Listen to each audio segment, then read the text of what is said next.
boys and girls, we're going to talk about this Dison handheld battery-powered vacuum that a lot of people have.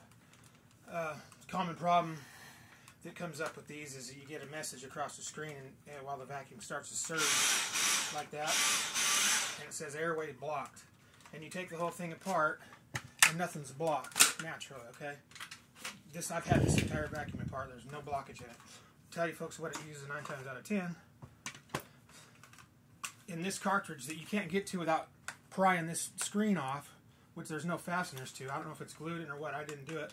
I just poked a hole in the bottom of it. There's a screen in there, which is the worst screen you can imagine. You think dust can get through that if I can see through it? So this filter's housed up in the ceiling in here, and there's an air gap where air draws into the backside of the motor.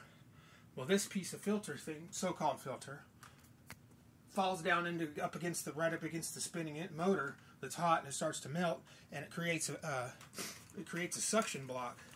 So it thinks its airway's blocked. Now, was that a mistake or is it a flaw? You know what? I could order enough of this to cover a couch for probably 40 bucks, maybe, if that. And I paid $400 for this vacuum, and this is what fails. So it costs them nothing, folks, and it costs you everything. I called Dison's a technical service and told them what it was doing and that I'd had it all apart, couldn't find it. I played dumb. They said, you know what? You just need to buy a new one. Can't fix it for you. This is a classic example of planned obsolescence. This cost them nothing, and it cost you a new vacuum. And it's inaccessible. Now, are those two a bunch of coincidences, or? I think not. It's called planned obsolescence. So, just poke a hole in the bottom down here. What I did, it's just plastic, it ain't gonna hurt it, and you could glue it back or whatever. I poked a hole in the bottom, grabbed it with a pair of needle nose pliers and pulled it out of there. And it works great now, of course. That filter's doing next to nothing. If I can see through it, dust particles are going right through it, okay?